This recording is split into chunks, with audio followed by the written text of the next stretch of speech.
ಯಪ್ಪ ದೇವ್ರೆ, ಈ ಜಾಗದಲ್ಲಿ ನಡೀತಿದ್ರೆ ಏನೇನೆಲ್ಲ ನೆನಪಾಗ್ತದೆ. ಒಂದು ಕಾಲದಲ್ಲಿ ಎಂಥ ಪರಿಸ್ಥಿತಿಲಿ ಇಲ್ಲಿ ಬಂದು ನಿಂತಿದ್ದೆ. ನಾ ಬದುಕಿರ್ತೀನಿ ಅಂತ ಅಂದ್ಕೊಂಡೇ ಇಲ್ಲ. ಪಾಪ ಶಾರದಕ್ಕೇನಾರು ಅವತ್ತು ಬಂದಿರದೇ ಇದ್ದಿದ್ರೆ ನನ್ನ ಕತೆ ಏನಾಗಿರ್ತಿತ್ತೇನು, ಏನಾಗದೇನು. ನಾನು ಇರ್ತಿರ್ಲ, ನಾನು ಇಲ್ದಿದ್ಮೇಲೆ ನನ್ನ ಮಗ ಎಲ್ಲಿಂದ, ಯಾರೂ ಇರ್ತಿರ್ಲ. ದೇವ್ರೆ, ಇಷ್ಟರೊಂದಾಗ್ಯದಲ್ಲ. ಸದ್ಯ ಏನೋ ಒಟ್ಟಲ್ಲೊಂದು ಜೀವನ ನಡ್ಕೊಂಡು ಹೋಗ್ತಾ ಅದೇ. ಹೆಂಗೆ ಹೋಗ್ತದ ಹಂಗೆ ಹೋಗ್ತೀನಿ. ಇವನಿಗೆ ಬೇರೆ ಡಾಕ್ಟ್ರು ನೋಡಿದ್ರೆ ನೀವೇನು ತಲೆ ಬಿಸಿ ಮಾಡ್ಕೊಳೋದು ಬೇಡ, ಈ ಕಾಮನ್ ಅದು ಅಂತಾರೆ. ರಾತ್ರಿ ಇಡೀ ಮಲಗೋದೇ ಇಲ್ಲ ಏನೋ. ಪೂರ್ವಿತ್ ಬೇರೆ ಬೈತದೆ, ನೀನು ಒಂಚೂರು ಡಾಕ್ಟ್ರ್ ಹತ್ರ ಕರ್ಕೊಂಡು ಹೋಗೋಕ್ಕಾಗಲ್ಲ, ಮನೆಯಲ್ಲೇ ಇರ್ತೀಯ, ಕೆಲಸ ಅಂತಿರ್ತೀಯ ಅಂತ. ಅದಕ್ಕೆ ಕರ್ಕೊಬಂದೆ. ಎಂಥರಾಗಲಿ ಮೆಡಿಷನ್ ಕೊಟ್ಟರೆ ಇನ್ನು ಸದ್ಯಕ್ಕೆ ಕರ್ಗಿರ್ಕು ಬರೋಕ್ಕೆ ಹೋಗಲ್ಲ. ಹಂಗೆ ಬಂದು ನನ್ನ ಕೆಲಸನೂ ಒಂದು ಮುಗಿಸ್ಕೊಂಡು ಆದಷ್ಟು ಬೇಗ ಮನೆ ಕಡೆ ಹೋಗ್ಬೇಕು. ಇದೇ ಆರಾಮು ಹೇಳ್ಬೇಕಂದ್ರೆ. ಇವ್ರ ಜೊತೆ ಬಂದಿದ್ರು ಅಯ್ಯೋ ಟೈಮ್ ಆಯ್ತು, ಅಯ್ಯೋ ನಾನು ಅಲ್ಲಿಗೆ ಹೋಗ್ಬೇಕು, ಇಲ್ಲಿಗೆ ಹೋಗ್ಬೇಕು, ನೀ ಹಂಗಿರ್ಬೇಕು ಹಿಂಗಿರ್ಬೇಕು, 108 ಮಾತು. ಯಾವನಿಗೆ ಬೇಕಾದ 1 ಗಂಟೆ ಹೆಚ್ಚು ಕಡಿಮೆ ಆದರೂ ಪರವಾಗಿಲ್ಲ, ಆರಾಮಾಗಿ ನಾನೊಬ್ಬಳೆ ಬಸ್ಸಿಗೆ ಹೋಗೋದೇ ರಗಳಿಲ್ಲ. ಅತ್ಲಾಗಿ ರಟ್ಟೆ ಇಲ್ಲ, ನೋವು ಬಂದು ಹೋಯ್ತು. ಒಂದು ಆಟೋನಾರು ಬರಬಾರ್ದ ಈ ಕಡೆ ಅತ್ಲಾಗೆ. ಆಟೋ ಮಾಡಿಸ್ಕೊಂಡೇ ಹೋಗಿಬಿಡ್ತಿದ್ದೆ. ಒಂದು 50 ರೂಪಾಯಿ ಹೋದರೂ ಅಡ್ಡಿಲ್ಲ. ಸುಮಾರು ದೂರ ನಡಿಬೇಕು ಇಲ್ಲಿಂದ ಬಸ್ ಸ್ಟ್ಯಾಂಡಿಗೆ. ಎಂತ ಮಾಡೋದೇನೋ, ಈಗಲೇ ರಟ್ಟೆ ನೋವು ಶುರುವಾಗ್ಯದ ನನಗೆ. ಹಾಂ, ಎಂತ ಈಗಷ್ಟೇ ಕಾರಲ್ಲಿ ಬಂದಿದ್ದಕ್ಕಿಂತ ಇದೇ ಅನುಕೂಲ ಅಂತ ಹೇಳ್ತಿದ್ದೆ, ಈಗ ನೋಡಿದ್ರೆ ಆಟೋ ಹುಡುಕ್ತಿದ್ದೀಯಾ ಅಂತಿದ್ದೀರಾ?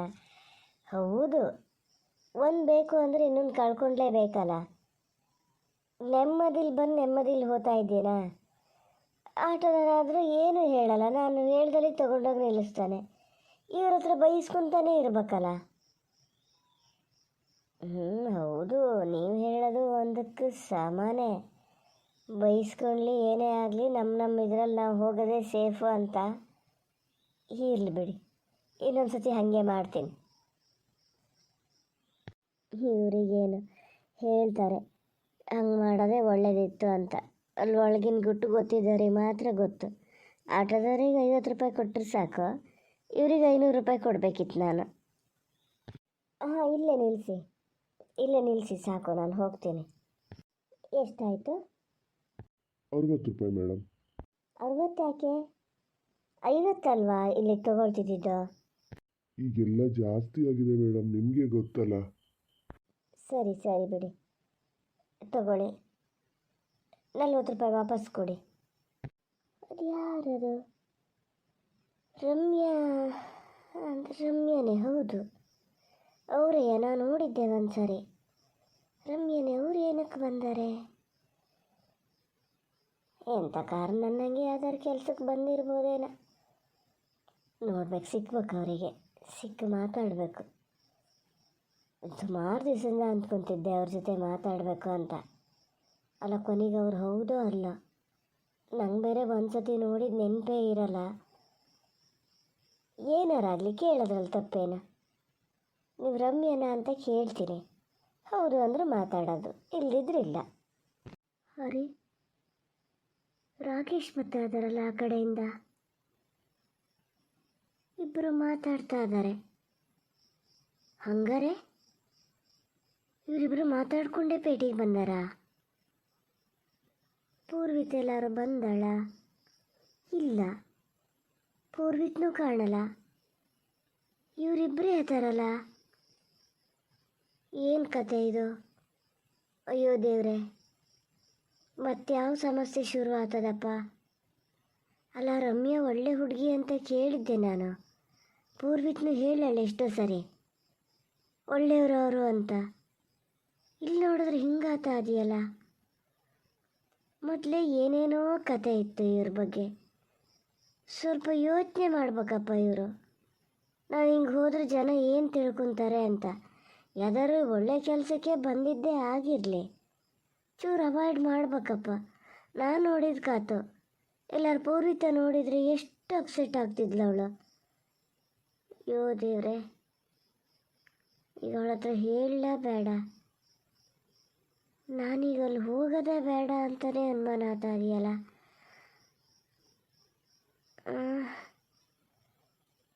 ಎಂತ ಮಾಡಲಿ? ರಾಕೇಶ್ ಆ ಕಡೆ ಹೋದರು. ಸದ್ಯ ನೋಡೋಣ, ಹೋಗ್ತೀನಿ, ಹೋಗಿ ಮಾತಾಡ್ತೀನಿ. ಎಂಥ ಥರ ಆಗಲಿ, ನಾ ಹಿಂಗೆ ಒಳ್ಳೆ ಉದ್ದೇಶಕ್ಕೆ ಬಂದರೆ ಏನೋ ನಂಗೆ ಗೊತ್ತಿಲ್ಲ. ಹಿಂಗೆ ಬೇರೆ ಉದ್ದೇಶಕ್ಕೆ ಬಂದಿದ್ದೆ ಆದರೆ ನಾನು ಹಿಂಗೆ ಸಿಕ್ಕಿ ಹಾಕ್ಕೊತೀನಿ ಅಂತ ಒಂದು ಅವ್ರ ಗಮನಕ್ಕೆ ಬರಲಿ, ಅದಕ್ಕಾದ್ರೂ ಹೋಗಿ ನಾನು ಮಾತಾಡಿಸ್ತೀನಿ. ಏನು ಮಾಡಲಿ, ಹೋಗಿ ಮಾತಾಡಿಸ್ಲಾ ಬೇಡ? ಲೆಕ್ಕ ಅಂದರೆ ಈ ಥರದ್ದು ವಿಚಾರ ಎಲ್ಲ ಯಾರಿಗೂ ಗೊತ್ತಿಲ್ಲ ಅಂತಾದರೂ ಒಂಚೂರು ಹೆದರಿಕೆನಾರು ಇರ್ತದೆ. ಹೆಂಗೂ ಗೊತ್ತಾತಲ್ಲ ಅಂತೇಳಿ ಅವ್ರು ಇನ್ನೂ ಧೈರ್ಯನೇ ಮಾಡಿಬಿಟ್ರೆ ಎಂತ ಮಾಡೋದಪ್ಪ ನಾನೀಗ? ಎಂಥ ಥರ ಆಗಲಿ, ಹೋಗಿ ಮಾತಾಡ್ಸ್ತೀನಿ. ಅವ್ರನ್ನ ನೋಡಿದ್ರೆ ವಾಗೇಶಣ್ಣನ ಹೆಂಡತಿ ಸರಿತಾ ಅವ್ರನ್ನ ನೋಡ್ದಂಗೆ ಆಗ್ತಾ ಇದೆಯಲ್ಲ. ಹೌದು, ಅವರೇ. ಪಾಪ ಬಂದಾರೆ ಪಾಪ. ಎಂತಕ್ಕೊಬ್ಬರೇ ಬಂದಾರೆ. ಏನು ವಾಗೇಶಣ್ಣೇನಪ್ಪ, ಕರ್ಕೊಂಬರ್ಬೋದು, ಮನೇಲಿ ಕಾರ್ ಅದೇ, ಬೈಕ್ ಅದೇ, ಎಲ್ಲ ಅದೇ. ಒಟ್ಟು ಒಬ್ರೊಬ್ರು ಜೀವನ ಒಂದೊಂದು ಥರ. ನಾನು ನೋಡಿದ್ರೆ ಜೊತೆಗಿಲ್ಲ, ನಂಗೆ ಮಾತ್ರ ಹೀಗೆ ಅಂದ್ಕೊತೀನಿ. ನೋಡಿದ್ರೆ ಅವ್ರಿಗೆ ಜೊತೆಗಿದ್ದು ಯಾವ ಪ್ರಯೋಜನಕ್ಕೆ? ಒಬ್ಬರೇ ಓಡಾಡೋದೇನು ತಪ್ಪಲ್ಲ. ಎಲ್ಲ ಅವ್ರವ್ರು ಪಡ್ಕೊಂಬಂದಿದ್ದಷ್ಟೆ. ಈ ಕಡೆ ಬಂದಿದ್ರೆ ಮಾತಾಡಿಸ್ಬೋದಿತ್ತು. ಓ ಅಲ್ಲ, ರಾಕೇಶ್ ಬಂದಿದ್ದು ಗೊತ್ತದೆಯೋ ಗೊತ್ತಿಲ್ಲ ಅವರಿಗೆ. ಹೇಳಿದರೆ ರಾಕೇಶ್ ಒಂಚೂರು ಮನೆಗೆ ಬಿಟ್ಟು ಬರ್ತಿದ್ರೇನೋ ಪಾಪ ಅವರನ್ನು. ಹೇಳಬೇಕು. ಸ್ವಲ್ಪ ಹೊತ್ತಿಗೆ ಮುಂಚೆ ನೋಡಿದರೆ ರಾಕೇಶ್ ಇಲ್ಲೇ ಇದ್ದರು. ನೋಡಿದರೆ ಕರ್ಕೊಂಡು ಹೋಗ್ತಿದ್ರು ಪಾಪ, ಅವರೇನಲ್ಲ ಅಂತಿರಲ್ಲ. ಈಗಲೂ ಫೋನ್ ಮಾಡಿ ಹೇಳೋದಾದರೆ ಹೇಳ್ಬೋದು, ಫೋನ್ ನಂಬರ್ ಅದೇ ಹಂಗಂತ. ಆದರೆ ಬೇಡಪ್ಪ, ಅವ್ರನ್ನ ಕರ್ಕೊಂಡು ಹೋಗಿ ಅಂತ ಹೇಳಿದ್ರೆ ಅವ್ರು ನನ್ನೂ ಕರ್ಕೊಂಡು ಹೋಗ್ತಾರೆ, ನಮ್ಮ ಮನೆ ಹತ್ರ ತಂದು ಬಿಡ್ತಾರೆ. ಆಮೇಲೆ ಅದಕ್ಕೆ ಮತ್ತೊಂದು ಏನಾದ್ರು ಶುರುವಾಗೋದು ಬೇಡ. ಪಾಪ ಸರಿತಾ ಒಬ್ಬರೇ ಬಂದರೆ ಹೆಂಗೂ ಹೋಗೋಕ್ಕೂ ಅವರೆಲ್ಲ ವ್ಯವಸ್ಥೆ ಮಾಡಿಕೊಂಡೇ ಬಂದಿರ್ತಾರೆ. ಸ್ವಲ್ಪ ಹೊತ್ತು ಇಲ್ಲೇ ನಿಂತು ಮಾತಾಡೋದು. ಈ ಕಡೆನೇ ಬರ್ತಾ ಇದ್ದಂಗೆ ಅದೆಯಪ್ಪ, ನಾನು ನೋಡಿದ್ರ ಅಂತ ಅವರು ನೋಡಿದ್ರೆ ಬರ್ತಾರೆ. ಮರಲಿ, ನಾನು ಸುಮಾರು ದಿವಸದಿಂದ ಅಂದ್ಕೊತಿದ್ದೆ ಅವ್ರ ಹತ್ರ ಮಾತಾಡಬೇಕು ಫ್ರೀಯಾಗಿ ಅಂತ.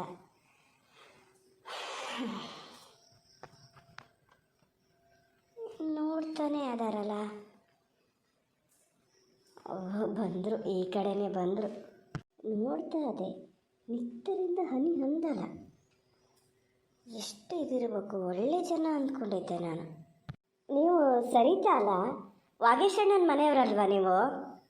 ಹಾಂ, ವಾಗೇಶ ಮನೆಯವರೇ ನಾನು. ನೀವು ರಮ್ಯಾ ಅಲ್ವಾ? ಹಾಂ, ರಮ್ಯಾ ನಾನೇ. ನಾವು ಅವತ್ತು ಸಿಕ್ಕಿದ್ವಲ್ಲ ದೇವಸ್ಥಾನದಲ್ಲಿ. ಅದು ನನಗೇನು ಪ್ರಾಬ್ಲಮ್ ಗೊತ್ತಾ, ಒಂದು ಸರಿ ನೋಡಿದ್ರೆ ನೆನಪಿರೋದೇ ಇಲ್ಲ. ಒಂದು 3-4 ಸರಿ ನೋಡಿದ್ಮೇಲೆ ಓ ಇವರೇ ಅಂತ ನೆನಪಿರೋದು. ಎಷ್ಟೋ ಸರಿ ಯಾರನ್ನು ಹೋಗಿ ಇನ್ಯಾರೋ ಅಂತ ಮಾತಾಡ್ಸಿದ್ದದೆ. ಅದಕ್ಕೆ ನಾನು ತಕ್ಷಣ ಯಾರನ್ನು ಮಾತಾಡ್ಸೋಕ್ಕೆ ಹೋಗಲ್ಲ ಹೊರಗಡೆ. ನನಗೂ ಅದೇ ಪ್ರಾಬ್ಲಮ್ಮು. ನಾನು ದೂರದಲ್ಲಿ ನೋಡಿದೆ ನಿಮ್ಮನ್ನು, ಹೌದೋ ಅಲ್ಲ ಅನ್ನೋ ಡೌಟ್ ಇತ್ತು. ಹೆಂಗೂ ಬಸ್ಸಿಗೆ ಟೈಮ್ ಇತ್ತಲ್ಲ, ನೋಡೋಣ ಮಾತಾಡ್ಸೋಗೋಣ ಅಂತ ಈ ಕಡೆ ಬಂದೆ. ನೀವು ಸುಮ್ಮನೆ ಬಂದಿದ್ದಾ? ನನಗೆ ಒಂದು ಸ್ವಲ್ಪ ಕೆಲಸ ಇತ್ತು ಪೇಟೆಯಲ್ಲಿ, ಅದಕ್ಕೆ ಬಂದಿದ್ದೆ. ಪಾಪು ಮಲಗಿದಾನೆ ಏನೋ ಅಲ್ಲ? ಮಲಗಿದ್ದಾನೆ. ಅವನಿಗೆ ರಾತ್ರಿ ಎಲ್ಲ ಕೆಮ್ಮು, ಹಾಗಾಗಿ ನಿದ್ರೆನೇ ಮಾಡಲ. ಈಗ ಮಲಗಿ ಸುಮಾರು ಹೊತ್ತಾಯ್ತು, ಏಳಲೇ ಇಲ್ಲ, ಜೋರು ನಿದ್ರೆ ಅವನಿಗೀಗ. ನಿಮ್ಮ ಪುಟ್ಟಿ ಎಲ್ಲಿ? ಪುಟ್ಟಿ ಮನೇಲದಾಳೆ. ಹೌದಾ, ಮನೇಲದಾಳ? ಪರವಾಗಿಲ್ಲ, ಇರ್ತಾಳೆ ಹಂಗಾರೆ. ಯಾರ ಜೊತೆ ಯಾರಲ್ಲ, ಯಾರ ಜೊತೆ ಇದ್ದಾಳೆ ಅವಳೀಗ? ನಮ್ಮ ಮನೇಲಿ ಪ್ರೇಮ ಅಂತ ಒಬ್ಳದಾಳೆ, ಅವಳನ್ನು ಅವಳು ಭಾಳ ಹಚ್ಕೊಂಡಾಳೆ. ಅವಳ ಜೊತೆ ಎಷ್ಟೊತ್ತು ಬೇಕಾದ್ರೂ ಇರ್ತಾಳೆ. ಕರ್ಕೊಂಡೇ ಬರ್ಬೇಕು ಅವಳನ್ನು ಅಂತ ಅಂದ್ಕೊಂಡಿದ್ದೆ. ಹೊರಗೆ ಬಂದರೂ ತುಂಬ ಹಠ ಮಾಡ್ತಾಳೆ. ನೋಡಿದ್ರೆ ನೀನು ಪ್ರೇಮನೂ ಬಾ ಅಂತ ಕೂತ್ಲವಳು. ಪ್ರೇಮ ಬಂದರೆ ನಾ ಬರ್ತೀನಿ ಅಂತ ಕೂತ್ಲಾ. ನಾನು ಹೇಳಿದೆ ಪ್ರೇಮಂಗೆ ಬಾರೆ ಹೋಗೋಣ ಅಂತ. ಅವಳು ಯಾಕೋ ಇವತ್ತು ಮನಸ್ಸೇ ಮಾಡಲಪ್ಪ. ನಾನು ಬರಲ್ಲ, ನಾನು ಇವಳನ್ನು ಬಿಟ್ಕೊಂಡಿರ್ತೀನಿ, ನೀವು ಹೋಗಿ ಬನ್ನಿ ಅಂದ್ಲು. ಮತ್ತು ಇನ್ನೇನು ಮಾಡೋದು ಅಂತ ಬಂದೆ. ನಂಗೊಂಚೂರು ಅರ್ಜೆಂಟ್ ಕೆಲಸ ಇತ್ತು. ಏನು ಅರ್ಜೆಂಟ್ ಕೆಲಸನ ಎಂಥದಪ್ಪ, ಆ ಎಳೆ ಬಾಲೆನ ಮನೇಲಿ ಬಿಟ್ಟು ಬಂದದಿಲ್ಲಿ. ಹೇಳಿದ್ರೆ ಪ್ರೇಮನ ಜೊತೆ ಇರ್ತದೆ, ಅದ್ರ ಜೊತೆ ಇದ್ರ ಜೊತೆ ಅಂತಾರೆ. ಏನು ಸುಳ್ಳು ಹೇಳ್ತದೆ, ಬಂದು ಹೇಳ್ತದೆ. ತಾಯಿ ದಿಕ್ಕಳು ಪೇಟೆಗೆ ಹೊರಟಾಗ ಯಾವ್ದಾರು ಮಕ್ಕಳು ನಾವು ಬರೋಲ್ಲ ಮನೇಲಿ ಇರ್ತೀವಿ ಅಂತವ. ಎಂಥದ ಏನಾರು ಮಾಡ್ಕೊಂಡ್ಲಿ, ಅಲ್ಲ ಏನಾರು ಮಾಡ್ಕೊಂಡ್ಲಿ ಅಂತ ಸುಮ್ಮನೆ ಇರೋಂಗೂ ಇಲ್ಲ. ಏನು ಮಾಡಲಿ ಈಗ? ರಾಕೇಶ್ ಬಂದಿದ್ರ ಅಂತ ಕೇಳೇ ಬಿಡ್ಲಾ? ಸರಿತಾ, ಏನು ಯೋಚನೆ ಮಾಡ್ತಿದ್ದೀರಿ? ಅಲ್ಲ ಅದು ಆದರೆ ಅಮ್ಮ ಪೇಟೆಗೆ ಹೋಗೋಷ್ಟೊತ್ತಿಗೆ ಅವಳು ಬರಲ್ಲ ಅಂತ ಹೇಳಿದ್ರೆ ನಂಗೆ ಅದೇ ಆಶ್ಚರ್ಯ ಆಯ್ತು ಕೇಳಿ. ಹಂಗಾರೆ ಅವ್ರನ್ನ ಭಾಳ ಹಚ್ಕೊಂಡಿರ್ಬೇಕೇನೋ ಅಲ್ಲ? ಹ್ಞೂ, ತುಂಬ ಹಚ್ಕೊಂಡಾಳೆ.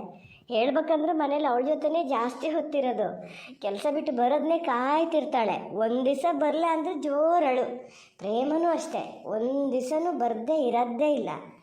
ಅಂದರೆ ನಮಗೆ 108 ಟೆನ್ಷನ್ನು ಅದು ಇದು ಇರುತ್ತೆ, ಗೊತ್ತಲ್ಲ ನಿಮಗೆ. ಮನೆ ಅಂದಮೇಲೆ ಸಮಸ್ಯೆ ಇರುತ್ತಲ್ಲ, ನಾವು ಅದನ್ನೇ ಯೋಚನೆ ಮಾಡ್ತಿರ್ತೀವಿ. ಒಂದೊಂದು ಸರಿ ಆ ಮಕ್ಕಳ ಜೊತೆ ಮಿಂಗಲ್ ಆಗೋಕ್ಕೂ ನಮಗೆ ಟೈಮ್ ಆಗಲ್ಲ, ಮನಸ್ಸಾಗಲ್ಲ. ಟೈಮ್ ಅನ್ನೋದಕ್ಕಿಂತ ಮನಸ್ಸೇ ಇರಲ್ಲ. ಪ್ರೇಮ ಹಂಗಲ್ಲ, ಮಗು ಜೊತೆ ಮಗುನೇ ಆಗಿಬಿಡ್ತಾಳೆ. ಹೆಂಗೆ ಆಟ ಆಡ್ತಾಳೆ ಗೊತ್ತಾ ಅವಳ ಜೊತೆ? ಇದು ಕೋಳಿ, ನಾಯಿ, ದನ ಇವನ್ನೆಲ್ಲ ತೋರಿಸ್ತಾ ಇರ್ತಾಳ. ಹಾಗಾಗಿ ಅವಳ ಜೊತೆ ಇರೋದೇ ಇಷ್ಟ ಅವಳಿಗೆ. ಹೌದೌದು, ಮಕ್ಕಳ ಜೊತೆ ಯಾರು ಹೆಚ್ಚು ಆಟ ಆಡ್ತಾರೋ ಅವ್ರ ಜೊತೆನೇ ಇರೋದು. ಹಂಗಲ್ಲದೆ ಗಾದೆ ಮಾಡಿದಾರೇನು, ಮಕ್ಕಳು ಆಡಿಸ್ದವ್ರ ಕಡೆ ದೇವರು ಪೂಜಿಸಿದವ್ರ ಕಡೆ ಅಂತ. ಹೌದಲ್ಲ, ನೀವು ಚೆನ್ನಾಗಿ ಮಾತಾಡ್ತೀರಿ ಸರಿತಾ. ನೀವು ಸುಮ್ಮನೆ ಬಂದಿದ್ದ ಪೇಟೆಗೆ? ಇಲ್ಲ ಸುಮ್ಮನೆ ಬಂದಿದ್ದಲ್ಲ. ಅದು ಇಲ್ಲಿ ಕೃಷಿ ಇಲಾಖೆಗೆ, ತೋಟಗಾರಿಕೆ ಇಲಾಖೆಗೆ ಹೋಗಿ ಕಾಳು ಮೆಣಸಿನ ಗಿಡ ಕೊಡ್ತಾರಂತೆ. ಅದಕ್ಕೆ ಅರ್ಜಿ ಕೊಟ್ಟು ಬರಬೇಕಂತೆ. ಅಪ್ಪ ಹೋಗ್ತೀನಿ ಅಂದರು. ನಾನು ಒಂದು ಸರಿ ಯೋಚನೆ ಮಾಡಿದೆ, ಪೂರ್ತಿ ಅವ್ರ ಮೇಲೆ ಜವಾಬ್ದಾರಿ ಹಾಕೋದಕ್ಕಿಂತ ನಾವು ಒಂದೊಂದು ಕೆಲಸ ಈ ಥರದ್ದೆಲ್ಲ ಮಾಡ್ಕೊಬೋದಲ್ಲ ಅಂತ. ಈಗ ಬಂದಿಲ್ಲ, ಜಸ್ಟ್ ಇಳಿದಿದ್ದಷ್ಟೇ, ನಾನು ಬಸ್ ಇಳಿದಿದ್ದಷ್ಟೇ. ಈಗ ಹೋಗಬೇಕು, ಅಲ್ಲಿಗೆ ಹೋಗಿ ಒಂದು ಅರ್ಜಿ ಕೊಟ್ಟು ಹೋಗಬೇಕು. ನೀವು ಕೊಟ್ಟಿದ್ದೀರಾ ಅರ್ಜಿನ? ಇಲ್ಲ, ನಂಗೆ ಅದ್ರ ಬಗ್ಗೆ ಏನೂ ಗೊತ್ತೇ ಇಲ್ಲ. ಓ, ಇಲ್ಲಿ ಕಾಳು ಮೆಣಸಿನ ಗಿಡ ಕೊಡ್ತಾರಾ? ನಾನು ಇದೇ ಫಸ್ಟ್ ಟೈಮ್ ಅರ್ಜಿ ಕೊಡ್ತಿರೋದು. ಅದು ಏನಾಗ್ತಿತ್ತು ಗೊತ್ತಾ, ಮಳೆ ಶುರು ಆಗುವಾಗ ಕಾಳು ಮೆಣಸಿನ ಕಾಲು ಗೊತ್ತಲ್ಲ, ಕಾಳು ಮೆಣಸಿನ ಕಾಲು ಅಂದರೆ ಅವನ್ನ ನಮ್ಮ ತೋಟದಿಂದನೇ ತೊಗೊಂಡು ಹೋಗ್ತಿದ್ರು ಪ್ರತಿ ವರ್ಷ. ಮತ್ತು ಆಮೇಲೆ ಗಿಡ ಸ್ವಲ್ಪ ನಮಗೆ ಹಾಗೆ ಫ್ರೀ ಕೊಡ್ತಿದ್ರು ಅವರು. ಆದರೆ ಹೋದ ವರ್ಷ ಕೊಡಲೇ ಇಲ್ಲ. ಅದಕ್ಕೆ ನಾನು ಅಪ್ಪನ ಹತ್ರ ಹೇಳಿದೆ, ಎಂಥರಾಗಲಿ ನಾವು ಅರ್ಜಿ ಕೊಡೋದು ಕೊಟ್ಟಿರೋಣ, ಹಿಂಗೆ ಫ್ರೀಯಾಗಿ ಕೊಡೋದಾದ್ರೂ ಕೊಡಲಿ, ಆ ಅರ್ಜಿ ಕೊಡೋದಾದರೂ ಕೊಡಲಿ ಅಂತ. ನಾನು ಹೋಗಿ ವಿಚಾರಿಸ್ಬೇಕು, ನನಗೂ ಅಷ್ಟು ಸರಿ ಗೊತ್ತಿಲ್ಲ. ಹೌದಾ? ಹಂಗಾರೆ ನಾನು ಅರ್ಜಿ ಕೊಡ್ಬೋದಿತ್ತೇನೋ. ನಮ್ಮನೇಲಿ ಇವ್ರಿಗೆ ಗೊತ್ತಾದೆಯೋ ಗೊತ್ತಿಲ್ಲ, ನೋಡೋಣ, ನಾನು ಹೋಗಿ ಹೇಳ್ತೀನಿ. ಹೌದು, ಇಂಥದ್ದನ್ನೆಲ್ಲ ಒಂದು ಸ್ವಲ್ಪ ತಿಳ್ಕೊಂಡಿರ್ಬೇಕಲ್ಲ. ನನಗೆ ಇವನು ಕರ್ಕೊಂಡು ಕೈ ನೋವು ಬಂತು. ಮತ್ತು ಈ ಬಸ್ ಬಿಟ್ಟರೆ ಇನ್ನೂ 1 ಗಂಟೆ ಕಾಯಬೇಕು. ಇಲ್ಲಾಂದ್ರೆ ನಾನು ಇವತ್ತೇ ನಿಮ್ಮ ಜೊತೆನೇ ಬಂದು ಕೊಟ್ಬಿಡ್ತಿದ್ದೆ ಅರ್ಜಿನ. ಅದಕ್ಕೇನಂತೆ, ಇನ್ನೊಂದು ದಿವಸ ಬನ್ನಿ, ನೀವು ಬಂದು ಕೊಟ್ಟು ಹೋಗಿ. ಪಾಪನ ಮನೆಯಲ್ಲೇ ಬಿಟ್ಟು ಬನ್ನಿ. ನಿಮ್ಮ ಅತ್ತೆ ಇದ್ದಾರಲ್ಲ ಮನೆಯಲ್ಲೇ? ಇದ್ದಾರೆ, ಆದರೆ ಅಷ್ಟೊತ್ತೆಲ್ಲ ಬಿಟ್ಕೊಳಕ್ಕಾಗಲ್ಲ ಅವರಿಗೂ ಸ್ವಲ್ಪ ಆರಾಮಿಲ್ಲ.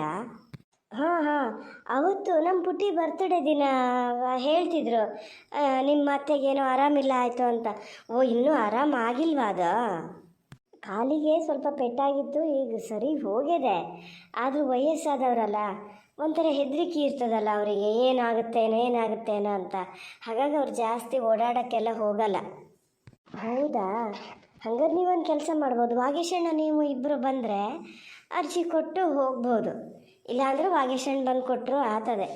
ಈ ಪಾಪನ ಕರ್ಕೊಬಂದರೆ ಪಾಪ ಗೋಳಾಗತ್ತೆ ನಿಮಗೆ. ಅಲ್ಲಿ ಹೋಗೋದು, ಅಲ್ಲಿ ಬೇರೆ ಸುಮಾರು ದೂರ ಹೋಗ್ಬೇಕಾ, ಅಲ್ಲಿ ಹೋಗಿ ಅಲ್ಲಿ ಎಷ್ಟು ಹೊತ್ತು ನಿಲ್ಬೇಕೋ ಏನೋ. ಆ ಮಕ್ಕಳಿಗೂ ಗೋಳು, ನಮಗೂ ಗೋಳು. ಮಾತೆಲ್ಲ ಸ್ವಲ್ಪ ಕಡಿಮೆ ಅಂತ ಹೇಳ್ತಿದ್ದ ಪೂರ್ವಿಕ. ನೋಡಿದ್ರೆ ಇಷ್ಟು ಮಾತಾಡ್ತದಪ್ಪ, ಮಾತು ಚೆನ್ನಾಗೇ ಆಡ್ತದೆ. ಆದರೆ ಇಷ್ಟು ಮಾತಾಡಿದ್ರು ರಾಕೇಶ್ ಇಲ್ಲಿ ಇದ್ರು ಅಂತ ಒಂದು ಮಾತು ಬಾಯಿ ಬಿಡಲ್ಲ ಅದು. ಅದಕ್ಕೇನು ಗೊತ್ತಿಲ್ಲ ಈಗ ರಾಕೇಶ್ ನನ್ನ ತಂಗಿ ಗಂಡ ಅಂತ. ಇಲ್ಲೇ ಇದ್ದರು, ಅವ್ರ ಮನೆ ಕಡೆ ಹೋಗ್ತಾರೆ ಏನೋ, ಅವ್ರ ಕಾರಲ್ಲೇ ಹೋಗ್ತಾರೆ. ಕಾರ್ ತಂದಾರ? ಓ, ಕಾರ್ ಓಡಿಸಲ್ಲ ಅವರು. ಹಾಂ, ಕಾರ್ ಓಡಿಸಲ್ಲ. ಬಹುಶಃ ಹಾಗೆ ಬಂದಿರ್ಬೇಕು, ಇಬ್ಬರು ಬಸ್ಸಿಗೆ ಬಂದಾರೇನೋ. ಇವ್ರು ಏನಕ್ಕೆ ಇದ್ದಕ್ಕಿದ್ದಂತೆ ಮಾತಾಡದೆ ಸುಮ್ಮನೆ ನಿಲ್ತಾರಪ್ಪ? ಎಂತ ಯೋಚನೆ ಮಾಡ್ತಿರ್ತಾರಂತ ಪಾಪ. ಮನೆಯಲ್ಲಿರೋರ ಕಷ್ಟನೋ ಎಂಥದೋ. ನೀವು ಈ ಥರದ ಕೆಲಸಕ್ಕೆಲ್ಲ ಯಾವಾಗಲೂ ಒಬ್ಬರೇ ಹೋಗೋದಾ, ಜೊತೆಗೆ ಯಾರು ಬರ್ತಾರಾ? ಇಲ್ಲ, ಜೊತೆಗೆ ಯಾರೂ ಬರಲ್ಲ, ನಾನೊಬ್ಬಳೇ ಬರೋದು. ಬಂದರೆ ಅಪ್ಪ ಬರಬೇಕು. ಅಪ್ಪ ಬರೋದಾದರೆ ಈಗ ಇಬ್ಬರಿಬ್ರಿಗಿಂತ ಅವರೊಬ್ಬರೇ ಬಂದು ಕೊಟ್ಟು ಹೋಗ್ಬೋದು. ಅವ್ರಿಗೆ ರಿಸ್ಕ್ ಕಡಿಮೆ ಮಾಡ್ಬೇಕಂತಲೇ ನಾನು ಬರ್ತಿರೋದಾ. ಅದಕ್ಕೆ ಮತ್ತೆ ಬೇಡ ಅಂದೆ ಅಪ್ಪಗೆ ನಾನು. ಅವ್ರನ್ನೊಬ್ರನ್ನ ಕಳ್ಸೋಕ್ಕೂ ನನಗೆ ಈಗೀಗ ಭಯ ಆಗುತ್ತೆ. ಅದು ಆಗ ವಯಸ್ಸಾಯ್ತಾ, ಇಲ್ಲೆಲ್ಲ ಬಂದು ಕಾದು ಕೂರೋದು ಎಲ್ಲ ಕಷ್ಟನೇ. ಕಾರ್ ತಗೊಂಡು ಹೋಗ್ತೀನಿ ಅಂತಾರೆ, ಕಾರಲ್ಲಿ ಒಬ್ರನ್ನ ಕಳ್ಸೋಕ್ಕೂ ನಂಗೆ ಭಯನೇ. ಅದಕ್ಕೆ ಇವತ್ತೇ ಫಸ್ಟ್ ಟೈಮ್ ನಾನು ಬಂದಿದ್ದು. ಇದನ್ನು ನೋಡೋಣ ಅಂತ. ಅಲ್ಲಿ ಹೋಗಿ ಏನು ಎತ್ತ ಅಂತ ಒಂಚೂರು ಗೊತ್ತಾಗತ್ತಾ, ಆಮೇಲೆ ನೆಕ್ಸ್ಟ್ ಸ್ಟೆಪ್ ಏನಾದರೂ ಇದು ಮಾಡೋದಾದ್ರೆ ಮಾಡ್ಬೋದಲ್ಲ ಅಂತ. ಎಂಥ ಜನ ಇರಬೇಕು. ಆ ಪೂರಿತ್ ನೋಡಿದ್ರು ಮತ್ತು ಒಳ್ಳೆಳು ಅಂತದೆ. ನಮ್ಮಮ್ಮ ಹೇಳೋದೇ ಸರಿ, ನಾವು ಸ್ವಲ್ಪ ಜಾಗ್ರತೆ ಇರಬೇಕಾಗಿತ್ತು. ಇಷ್ಟಾದರೂ ರಾಕೇಶ್ ಜೊತೆಗೆ ಬಂದರೆ ಅಂತ ಹೇಳೋದೇ ಇಲ್ಲಲ್ಲ. ನಾ ಏನು ನೋಡ್ಲಾ ಅಂತ ಮಾಡೋದೇನ? ಎಂತ ಮಾಡಲಿ ಈಗ, ಕೇಳಲ್ಲ ಏನು ಮಾಡಲಿ? ಸರಿತಾ, ಏನಾದರೂ ಪ್ರಾಬ್ಲಮ್ಮಾ? ಮಧ್ಯೆ ಸುಮ್ಮನೆ ಯೋಚನೆ ಮಾಡ್ತಾ ನಿಲ್ತೀರಲ್ಲ, ಹಾಗೇನಾದರೂ ಇದ್ರೆ ಹೇಳಿ, ನಮ್ಮ ಅಪ್ಪಂಗೆ ಹೇಳ್ತೀನಿ ನಾನು. ಇಲ್ಲ, ಪ್ರಾಬ್ಲಮ್ ಎಲ್ಲ ಎಂತ ಇಲ್ಲ. ನಾನು ಅದೇ ಯೋಚನೆ ಮಾಡ್ತಿದ್ದೆ, ಪೂರ್ವಿತಾ ಹೇಳ್ತಿರ್ತಿದ್ಲ ನಿಮ್ಮ ಬಗ್ಗೆ ಎಲ್ಲ, ತುಂಬ ಒಳ್ಳೆಯವರು ಅವರು ಹಾಗೆ ಅಂತ. ರಾಕೇಶ್ ಮತ್ತು ನೀವು ಕ್ಲಾಸ್ಮೇಟ್ಸ್ ಅಂತೆ, ಹೌದಾ? ಹ್ಞೂ, ರಾಕೇಶ್ ನಾನು ಪ್ರೈಮರಿ ಸ್ಕೂಲಲ್ಲಿ ಕ್ಲಾಸ್ಮೇಟ್ಸು. ಆಮೇಲೆ ನಾನು ಹಾಸ್ಟೆಲಿಗೆ ಹೋದೆ, ಅವರು ಊರಲ್ಲೇ ಇದ್ದರು ಅಷ್ಟೇ. ರಾಕೇಶ್ ಬಂದಿದ್ದಾರೆ, ಇಷ್ಟೊತ್ತು ಇಲ್ಲೇ ಮಾತಾಡ್ತಾ ನಿಂತಿದ್ರು. ಏನೋ ಕೆಲಸ ಇದೆ ಅಂತ ಬಂದಿದ್ದೀನಿ ಅಂದಿದ್ರು. ಅವ್ರು ಆ ಕಡೆ ಹೋದ್ಮೇಲೆ ನಿಮ್ಮನ್ನು ನೋಡಿದೆ ನಾನು ಅದೇ ಅಂದ್ಕೊಂಡೆ. ಮೊದಲೇ ನೋಡಿದರೆ ಸುಮ್ಮನೆ ರಾಕೇಶ್ ಹತ್ರ ಹೇಳ್ಬೋದಿತ್ತಲ್ಲ ನಿಮ್ಮನ್ನು ಕರ್ಕೊಂಡು ಹೋಗೋಕ್ಕೆ ಅಂತ. ನಮ್ಮ ತಂಗಿ ಗಂಡ ನೀನೆ ಅಂತ ಹೇಳೋದು ಕರ್ಕೊಂಡು ಹೋಗೋಕ್ಕೆ? ಹೇಳಿದ್ರೆ ನಂಗೆ ಹೇಳೋಕ್ಕೆ ಗೊತ್ತಿಲ್ಲ. ಬೇಡ, ಮತ್ತು ಅವ್ರಿಗೆ ಸುಮ್ಮನೆ ತೊಂದರೆ ಅಂತಕ್ಕೆ. ನಾನು ಹೋಗ್ತೀನಿ, ತೊಂದರೆ ಇಲ್ಲ. ಬಸ್ ಅದೇ, ನಾನು ಬಸ್ಸಿಗೆ ಬಂದಿದ್ದು, ಬಸ್ಸಿಗೆ ಹೋಗ್ತೀನಿ. ರಾಕೇಶ್ ಏನಕ್ಕೆ ಬಂದಿದ್ದು? ನೀವಿಬ್ಬರು ಒಟ್ಟೆ ಬಂದ್ರಾ? ಅಯ್ಯೋ ರಾಮ, ಇವ್ರು ಏನು ಯೋಚನೆ ಮಾಡ್ತಿದ್ದಾರಪ್ಪ? ಅವಾಗಿಂದ ಇದಕ್ಕೆ ಅವ್ರು ಮಧ್ಯೆ ಮಾತಾಡಿದೆ ಸುಮ್ಮನೆ ನಿಲ್ತಾ ಇದ್ದಿದ್ದ? ಇಲ್ಲ, ನಾನು ಬಸ್ಸಿಗೆ ಬಂದೆ. ರಾಕೇಶ್ ಎಂಥದ್ರಲ್ಲಿ ಬಂದರು ಅಂತ ಗೊತ್ತಿಲ್ಲ ನನಗೆ. ನಾನಿಲ್ಲಿ ನಿಂತಿದ್ನಾ, ಅಲ್ಲಿ ಹೋಗೋರಿದ್ರಂತೆ, ಬಂದಿಲ್ಲ ನಾನು ನೋಡಿದವ್ರು ಮಾತಾಡಿಸಿ ಹಾಗೆ ಆ ಕಡೆ ಹೋದರು ಅಷ್ಟೇ. ಹಾಂ, ಏನಿದೆ ದೊಡ್ಡ ಬುದ್ಧಿವಂತೆ ಅಂದ್ಕೊಳ್ಳೋದು. ರಾಕೇಶ್ ಎಂಥದ್ರಲ್ಲಿ ಬಂದರೆ ಅಂತ ಗೊತ್ತಿಲ್ಲದೆ ನಿಮ್ಮನ್ನು ಕರ್ಕೊಂಡು ಹೋಗೋಕ್ಕೆ ಹೇಳಬೇಕಿತ್ತು ಅಂತ ಹೇಳ್ತದ? ನೀವು ಏನು ಯೋಚನೆ ಮಾಡ್ತಿರ್ತೀರಿ ಸರಿತಾ? ಇಲ್ಲ, ಯೋಚನೆ ಅಂತ ಅಲ್ಲ, ಹಿಂಗೆ ಇರ್ತಾವಲ್ಲ. ಇರಲಿ ಬಿಡಿ, ಇನ್ನೊಂದು ಸರಿ ಯಾವಾಗಲಾರು ಹೇಳ್ತೀನಿ. ನೀವೀಗ ಬಸ್ಸಿಗೆ ಬರೋವ್ರಾ? ಇಲ್ಲ, ನಾನು ತೋಟಗಾರಿಕೆ ಇಲಾಖೆಗೆ ಹೋಗೋವಳೆ ಈಗ.